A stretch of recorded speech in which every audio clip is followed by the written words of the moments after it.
Shalom and welcome to another in our series of podcasts from Temple Beth Am, a dynamic center for conservative Judaism in Los Angeles. This is a recording of a Shabbat teaching with guest speaker Itzhak Levit, chairman of the Givati Brigade Association. The teaching is titled Order of Our Time, the IDF's Objective, Restoring Neighborhood Deterrence. As many of you know, when we were in Israel in February for our communal solidarity mission, we went to volunteer, we went to witness, we went to expose ourselves to the hardest things that the people in the state of Israel are going through right now, and also some of the most extraordinary responses to it. Some of the people who were on that trip are here. We really went from first thing in the morning to late at night because we wanted to pack in the day with as many meaningful experiences as possible. And one of the very powerful visits that we arranged through Michael Stoyer and connections that he had was to visit the headquarters of the Givati Brigade, which is one of the elite units of the Israeli army, where we got to both meet with Itzhak, who we're going to hear from in a moment, who is the chairman of the Givati Brigade Association. We also had a live Zoom session with one of the Givati commanders while he was in Gaza, taking a break from fighting a war to come speak to us about the bravery of his soldiers. If you know a little bit about the Israeli army, there are elite brigades that focus on different areas of warfare, and Givati is one of them, and Itzhak will explain a little bit more about that, a little bit about who he is, but I'll do it briefly because mostly I want you to hear not about him but from him. Itzhak Levit was drafted into Tzahal in 1976. He volunteered to Sayeret Shaked, Special Forces Unit. In 1978, he became an officer and completed all the command posts up to company commander. He took part in several operations in the Gaza Strip and South Lebanon during the First Lebanon War in 1982 and served as a commander of a paratroopers company. After a period of academic studies, he was promoted to be a commander in the Tzahal Officer School. He retired from full-time duty in 1989 after being the commander of the Givati battalion called Rotem. After his retirement, Itzhak graduated with honors in computer science, became a high-tech entrepreneur. He founded and led a company called LSS, a company that develops an innovative software solution for the production of multimedia applications.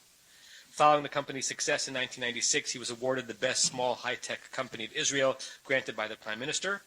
And since 2000, Itzhak has served as the CEO of CDI Systems, a company based in Jerusalem that develops e-commerce and protection technologies. And it's really our honor to have Itzhak Levit with us this Shabbat. Itzhak, bechavod.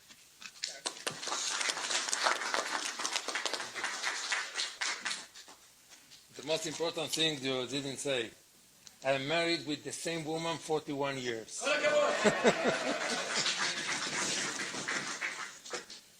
And have 4 children. So, thank you very much, Rabbi Adam, for hosting this event. To Rabbi Rebecca, I understand that she's not here. To Michael and Laura, who I know that they were involved in the coordination of this event.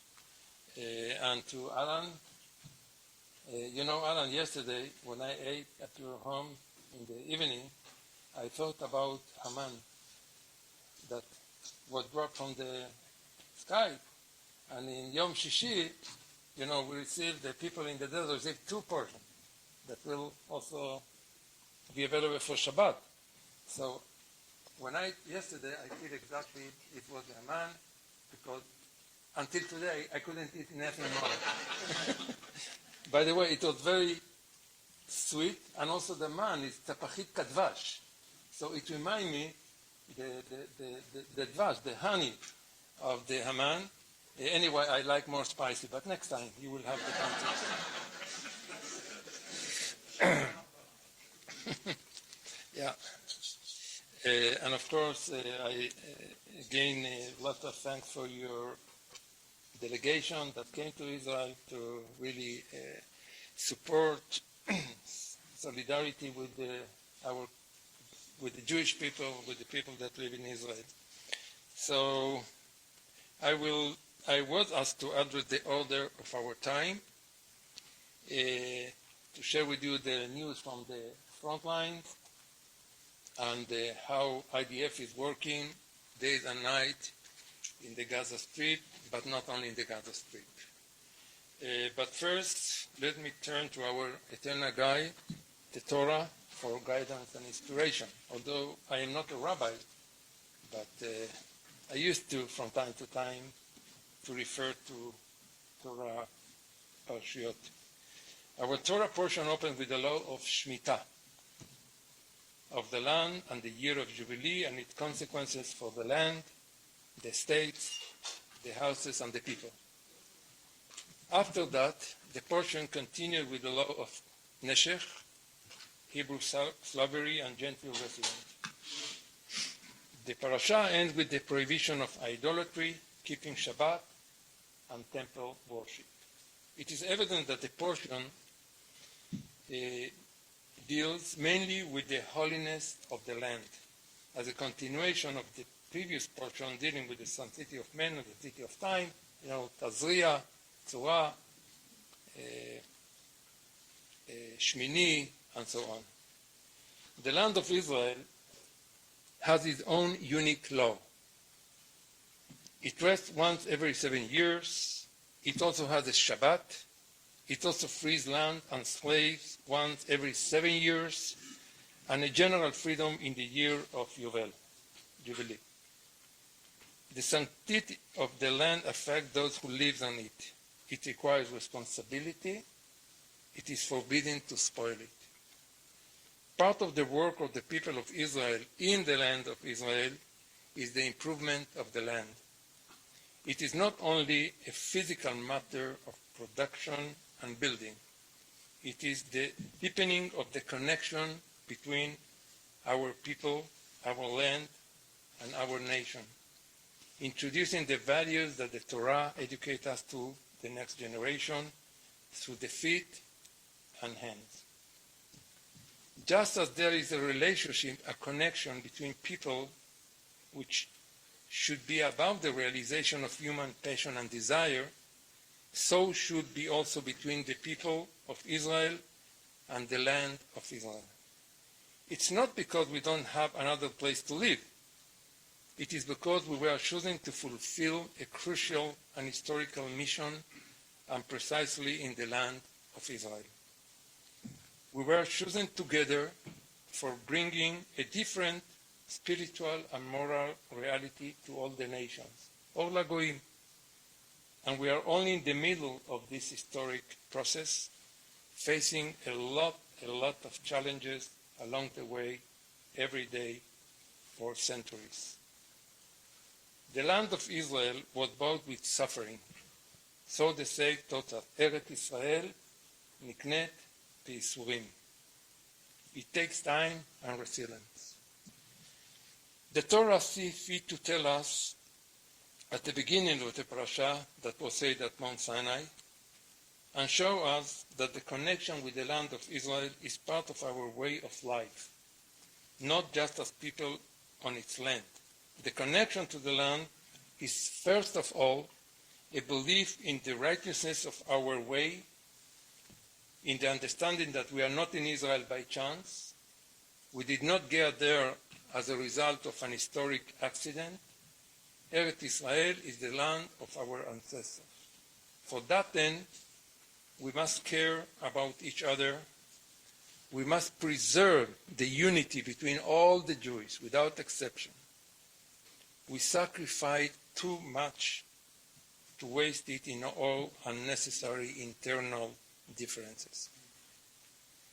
We should commit our energy in building bridges of friendship, step by step, shoulder to shoulder. This is the right path to deepen our connection and roots through generation from Mount Sinai to Eretz Israel. But we must be very, very alert and remember that we have many enemies who simply want to destroy us. Our feet must be therefore solidly on the ground, while our eyes keep looking ahead on the top of the mountain. Now let us return to the main topic and the main reason why I'm here. I have about 30 minutes, 25 minutes, more or less. All right. So, as Rabbi Adam introduced me, I served in the army for several years in different positions.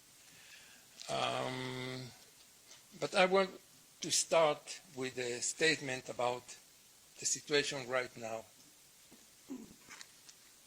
Israel is fighting now simultaneously in 6 fronts, not in one. Gaza is in the focus. Iran has been in the focus. In fact, we are fighting on a daily basis in 6 fronts. We are fighting inside Israel, in Judea and Samaria, every day, every night. There are operations that our soldiers and elite unit of IDF enter into Jenin, into Shechem, into other cities in order to catch terrorists that are about to make a pigua. How say pigua? Yeah. On a daily basis. So this is front number 1. Front number 2 is Hezbollah. Hezbollah treating us on a daily basis. It didn't start it now.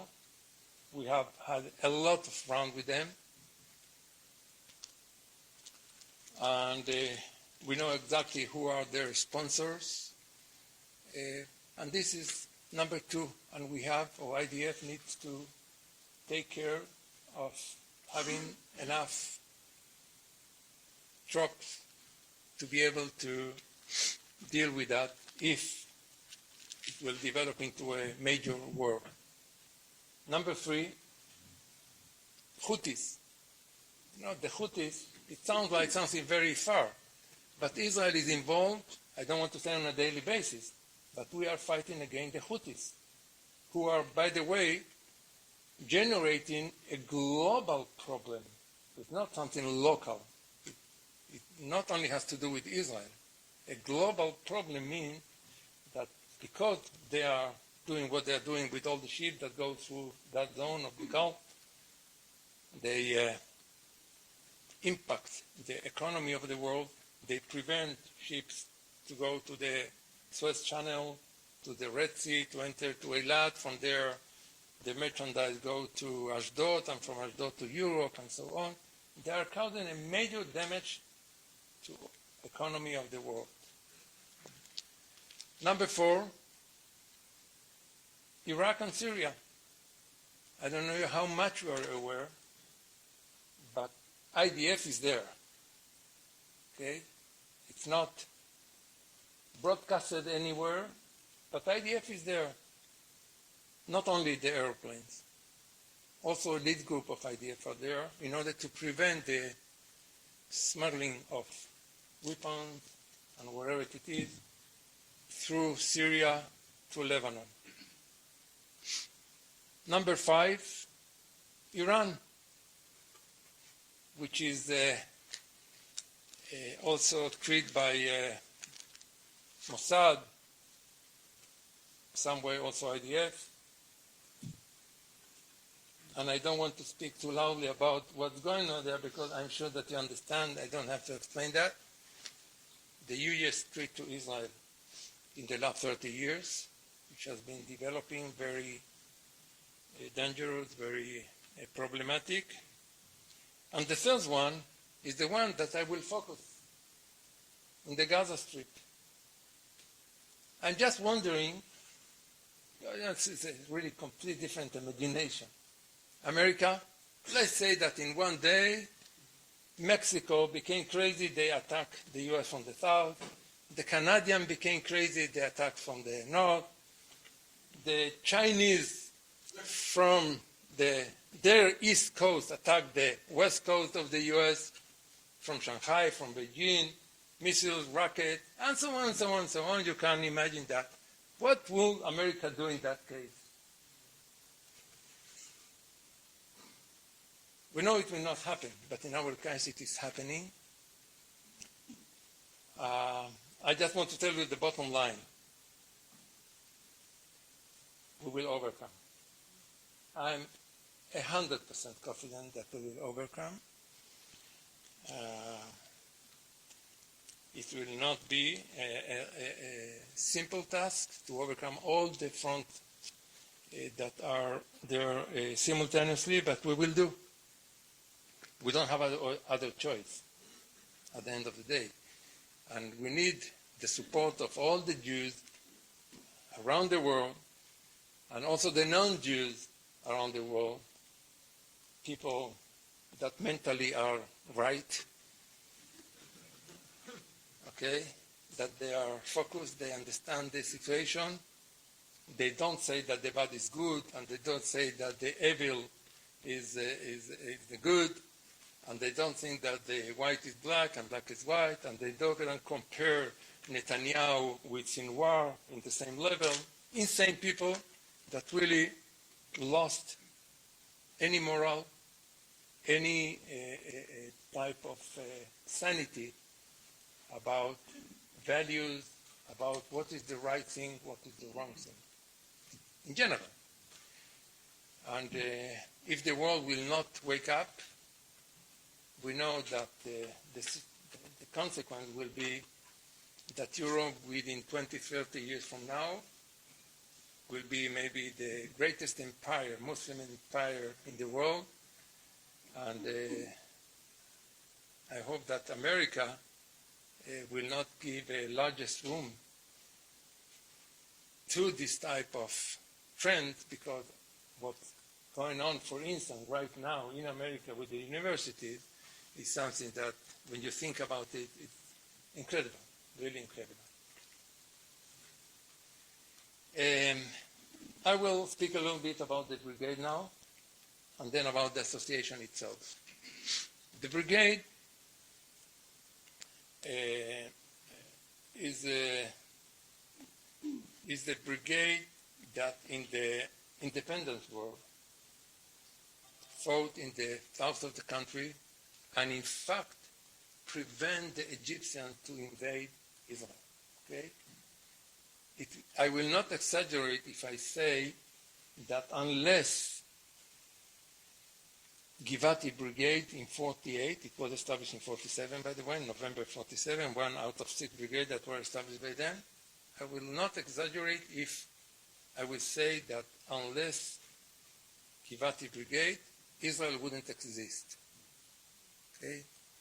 2,500 soldiers of Givati, with minimal weapon, with almost nothing, fought against 15,000 Egyptians that invade Israel, or tried to invade Israel, with air forces, with sea forces, with everything they had. And they managed to prevent them of doing that. They fought together with the civilians from kibbutzim in the south, Nekba, Galon, Bejibrin, and they managed to do that. And it's incredible when you think about that, because I don't think that there are too many precedents in the history.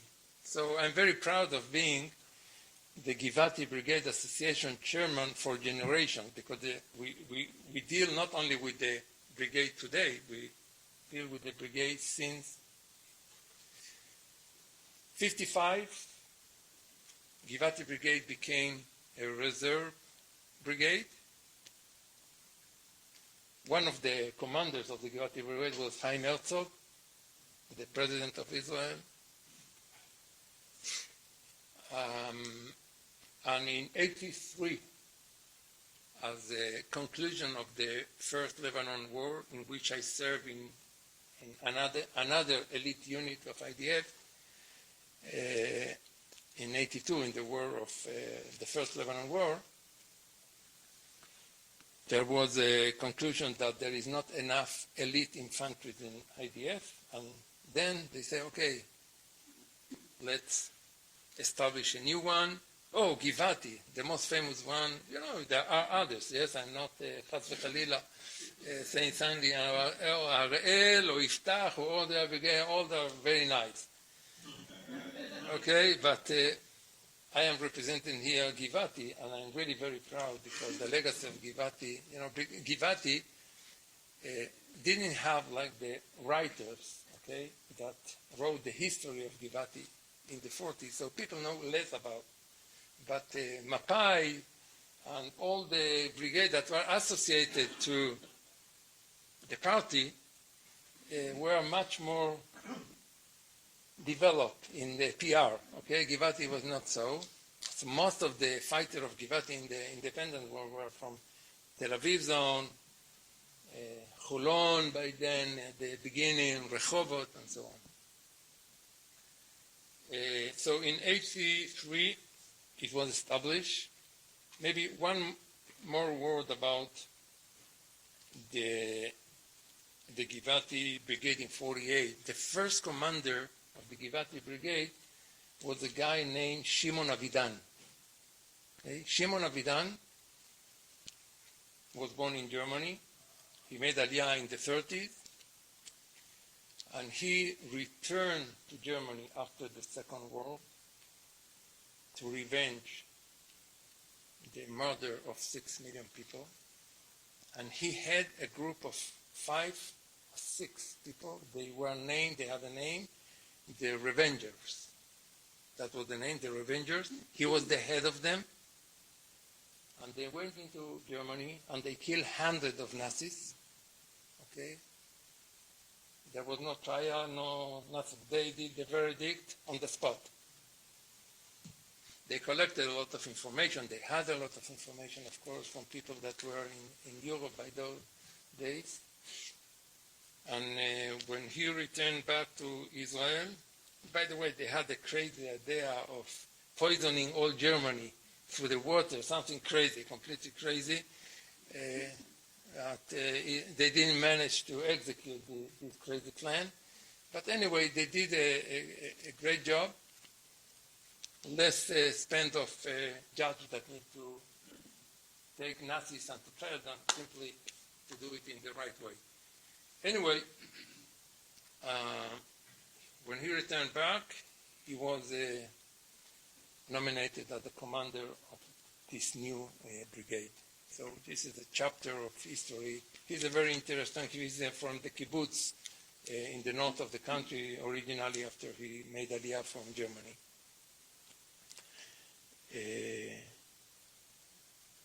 By the way, the last word about him is that he is, one of the slogan of the Givati is something that he said. What is the secret weapon of Givati? The man, the soldier, the man, the spirit, that's what he meant to say. And that's true because this follows us over all the generations until the generation that is fighting right now in Rafah. 83, Givati Brigade was re-established.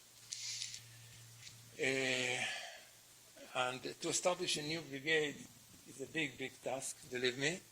And originally, the Givati Brigade was supposed to be the Marines of IDF. And in 84, 2 years after I was a company commander, I was about to retire from IDF. As a young fellow, 24, I think I was, 23, 24. The commander of one of the elite units that I served became the commander of the Givati Brigade. Tell me, no, Itzhak, you're not going nowhere. Come here,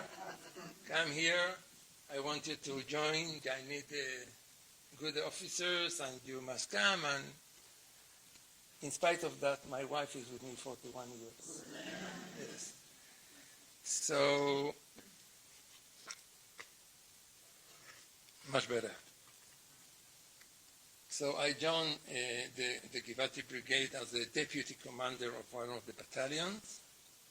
I served almost a full year in Lebanon by then. It was a very, very, very challenging time.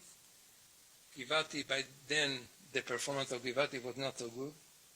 A new unit, you must to take, it was like the merging pot of different units that came, so it was really challenging.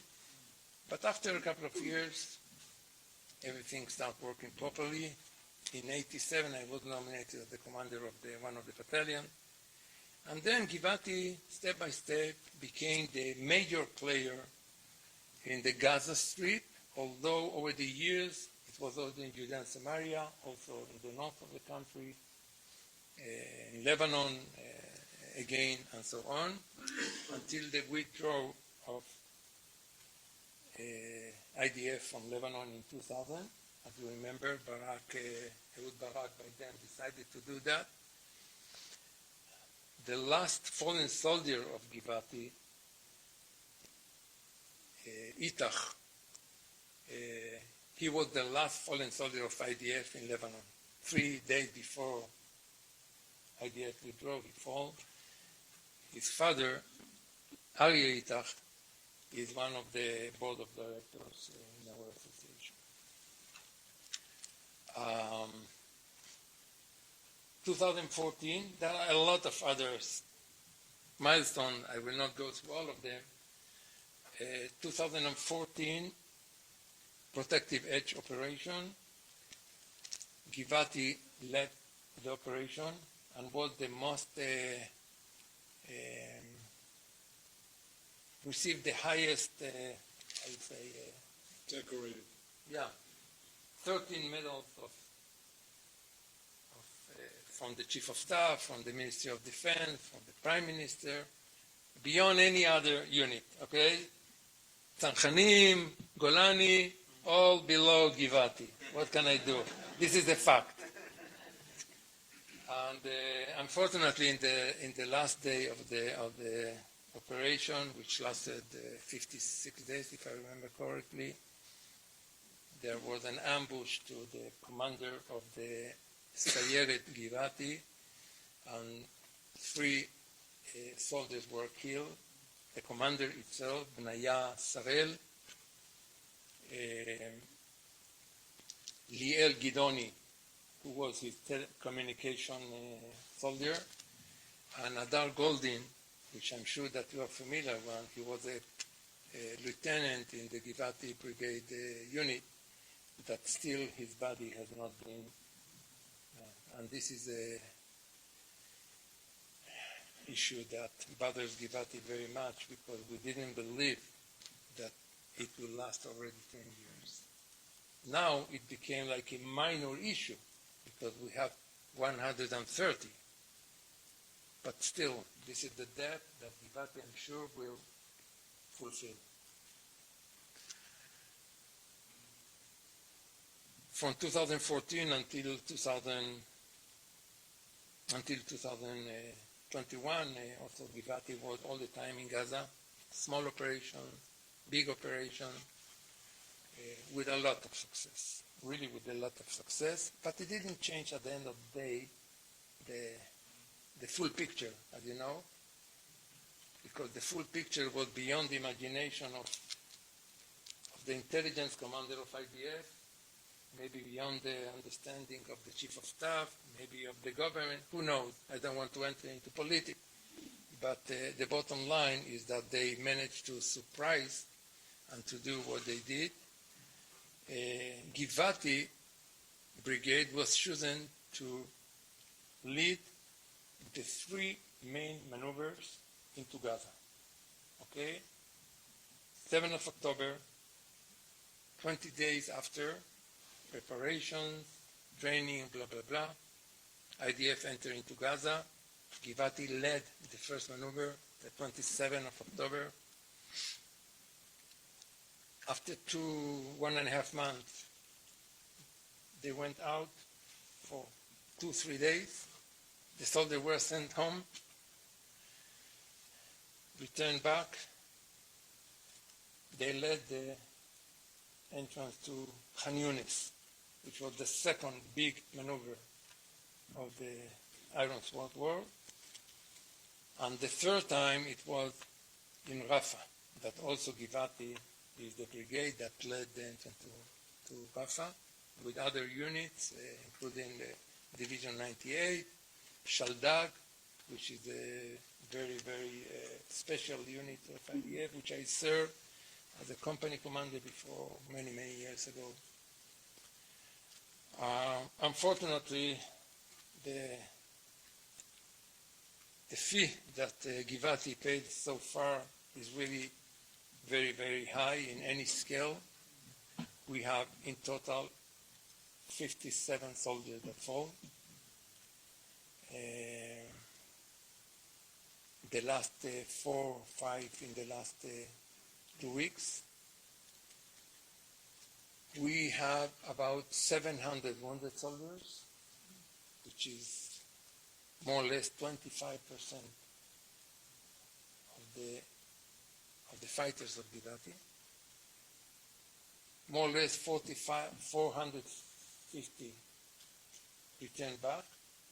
150, more or less 200 were released from IDF, and about 60 or between 60 to 70 still in hospitalized or in rehabilitation.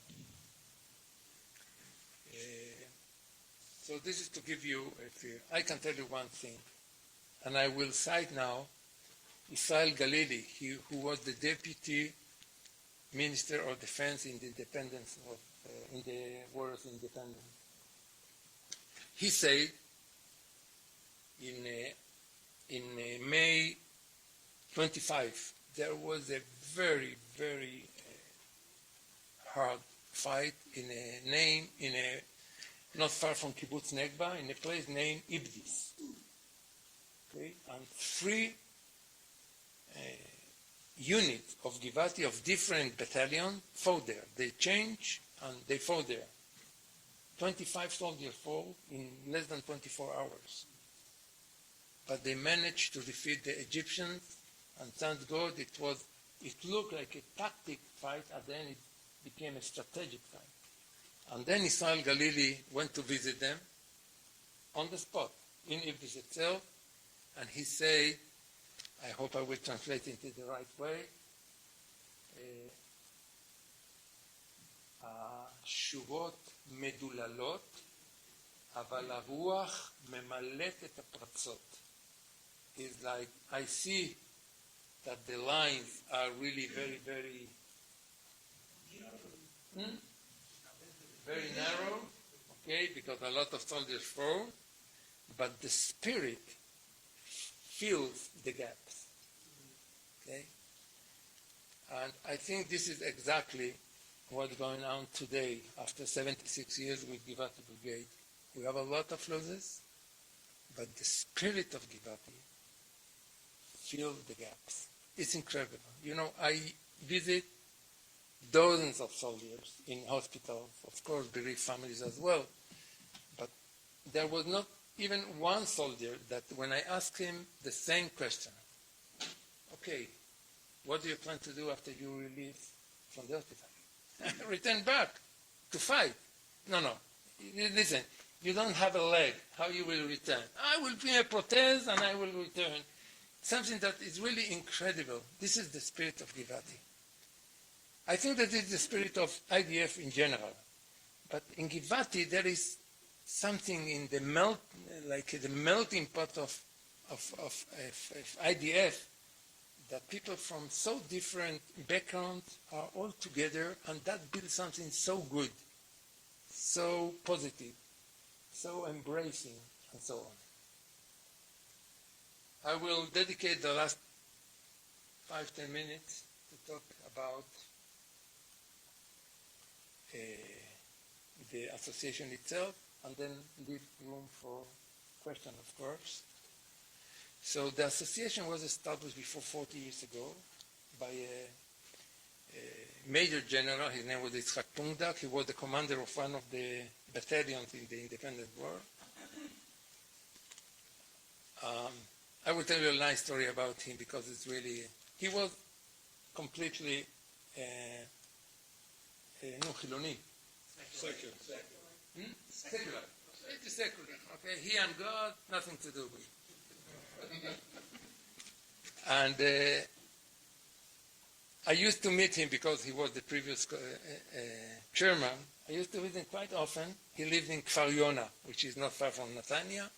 Every month I used to go to him. He was 104. When I met him, he was about 85. I knew him for 9 years. And one time I came we met together, and I told him, tell me, Itzhak, he's also Itzhak, what is the secret of your so good life? You look so, he didn't have, a wrinkle. He looked, after what he named himself, I am a bereaved commander, because he lost about 200 soldiers in the independence war. Okay? He named himself, I am a bereaved commander. And I said, you must tell me what is this secret, how you managed to look so good. He went to lecture everywhere. Something really incredible. I said, oh, Itzhak, I will tell you what is my secret. Before, many years ago, I lectured to Bnot Ulpana. You know the Bnot Ulpana? Not the yeshiva, the yeshiva for women. Yeshiva for women, Ulpana. And they say you have 45 minutes to lecture. I start the lecture, and then I paid attention that they want to hear more and more and more. I lecture 3 hours. Could you believe? Yes, I believe. I know how interesting you are. And then he told me, I will tell you what is the secret of my long life. After I finished the lecture, all the ladies, young ladies, beautiful ladies, they came and they told me that they will make me every Shabbat misheberach. This is the secret of my long life. And he was secular, okay? Yeah. So this is Itzhak Pundak. Anyway, he was the one that established the association. The association today is composed from 26 directors, former commanders of Givati. We have 5 families, bereaved families that also join us. By the way, in total, in Givati Brigade, we have 1,200 fallen soldiers, bereaved families. Since '83, we had until the war 239, and unfortunately now we have another 57. So the board of directors, we meet twice a year. We have our fortress where Michael, Adam visits us with other people. I think I recognize here somebody else that was with the delegation. From there, we manage everything related to what we do, and I will tell you in a while, of course, what we do, in fact. We have a budget, an annual budget from the Ministry of Defense, which covers all the expenses of the Amuta in the fortress, which means salaries. We have 3 people working on a full-time job. We have 7 soldiers serving in the fortress that they deal mainly with adracha, guiding people. We have a museum, etc., etc. And by the way, the managing director of the Givati Brigade Association, Yudit, which is under my her father and her brother were murdered in Zikim. They were fishing in that zone. 6:30, they entered into a migunit, into a shelter, and it was a trap at the end of the day, as you know. So both of them were murdered. She was out of the blue for almost 3 months because of the cousin of her was murdered in Ofakim. So one person, 3 murders. And in some way, I also need to be, if I was involved 200% in the activities of the association, so after what happened, I was involved 400%. Now, the main mission of the Givati Brigade Association split into 3.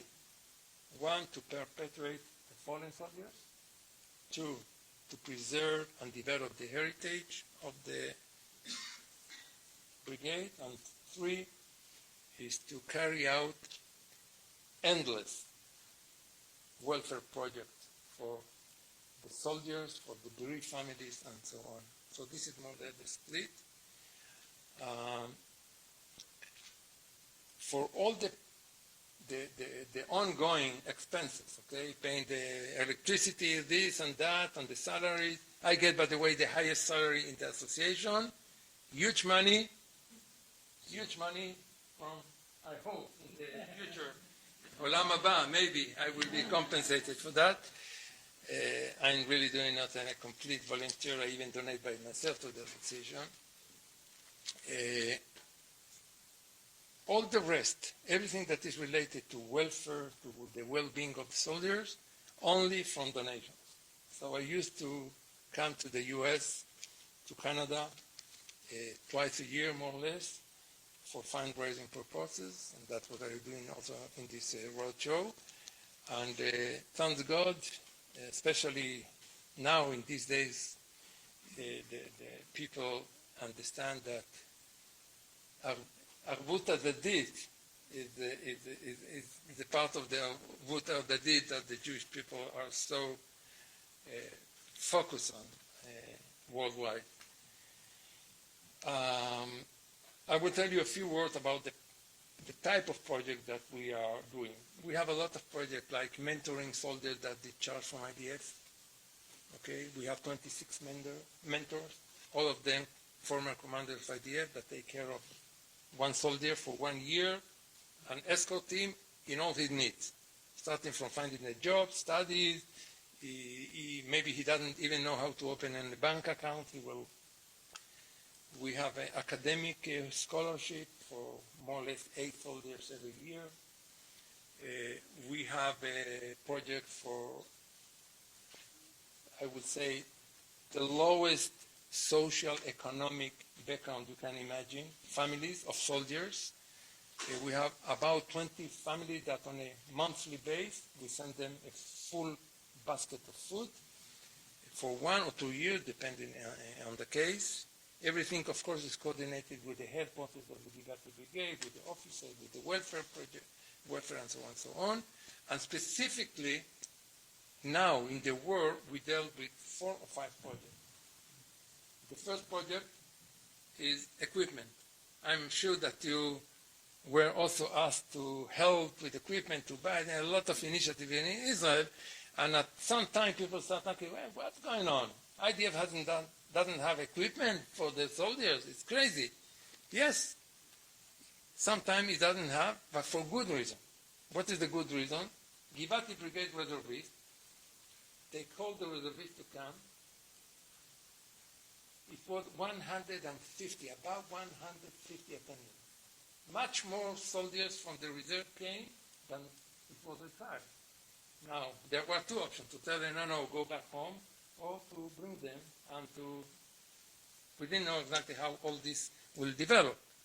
So equipment, but after 2.5, 3 months, everything was done with a lot of assistance, by the way, from Jewish communities in the US. The second project is for the injured soldiers. We make a lot of appreciation events to injured soldiers. We already have done 3 in the fortress, by the way. We started before 3 months ago a very, I would say, effective series of PTSD prevention sessions for 2 days in a farm in the south of the country. We bring an organic unit of Givati. Okay, after they get out from Gaza, they go for 2 days. The idea here is not to take care of PTSD. PTSD, if somebody is identified as PTSD or diagnosed as PTSD, the Ministry of Defense will take care. This is their duty. But there are a lot of soldiers that are, we don't know how that will develop. So we make this type of event, 2 days, with psychologists and blah, blah, blah, blah, in order to prevent that will not develop. This is another case. We start now supporting the families of injured soldiers. What happened with the injured soldier? The injured soldier, after 1-2 months, sometimes 3-4 months, he's still hospitalized. He was wounded very severe. The family is out of the blue. They cannot continue working. IDF providing 1,500 shekels a month. which is about $400. Not big money. Okay, so we enter into a lot of gaps between the needs, the real needs, and between the ability of the Ministry of Defense to support that.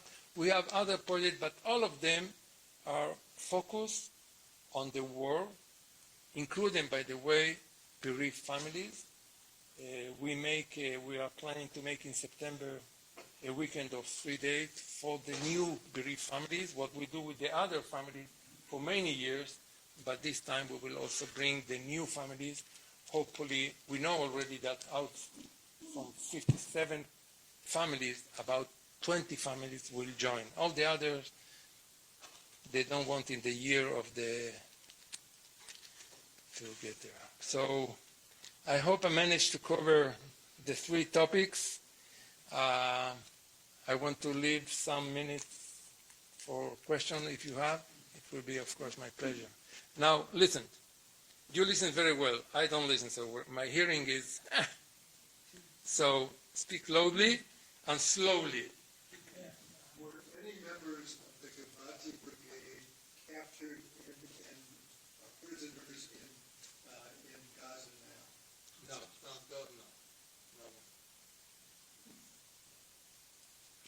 If the Houthis are a global problem, what concerted effort by countries is being made?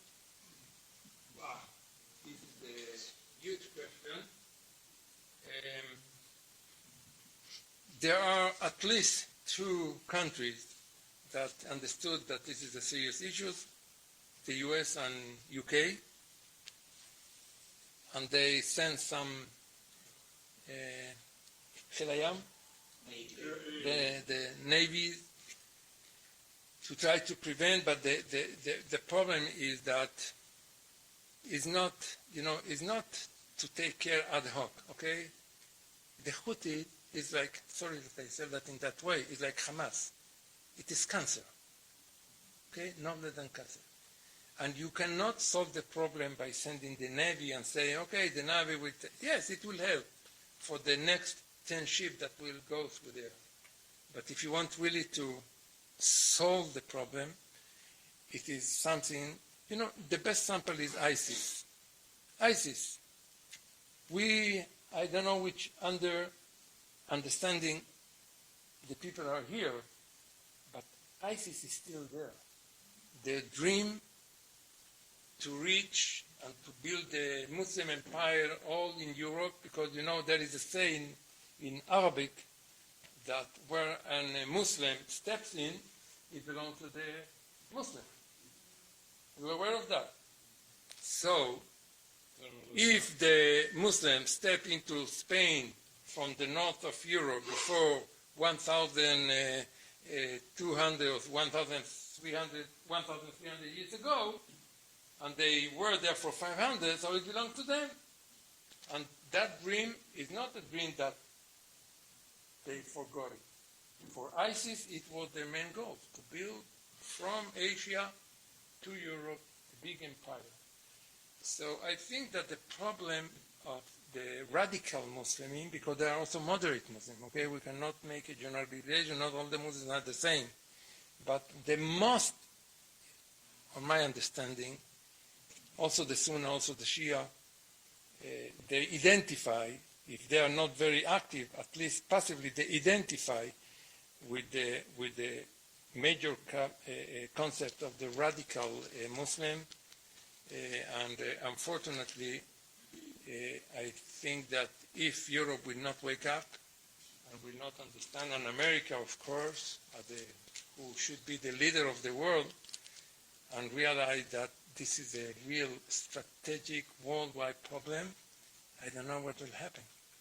The problem in Israel is like a local problem, but it's not a local problem. It's a major strategic project for all the world. One more question, perhaps. Yeah. Political question. Trump and Biden, and the Muslims have dropped the ball immensely. Which one would be better for Israel?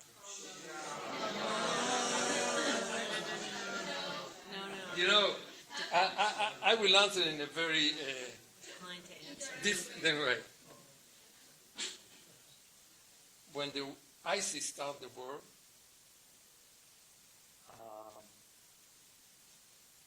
and they were fighting against other groups in Iraq and in Syria, blah, blah, blah, Netanyahu was given a speech for a group of Christians in Jerusalem, and then he was asked, about Biden, was not Biden, it was Obama. Anyway, he was asked about what he thinks about the war, and then he said, I just can tell you one thing. I wish both parties a lot of success. You have been listening to another in our series of podcasts from Temple Beth Am, a dynamic center for conservative Judaism in Los Angeles. If you enjoy these podcasts, we invite you to write a review on the Apple Podcast site or wherever you get your podcasts. For more information about Temple Beth Am Los Angeles, go to tbala.org.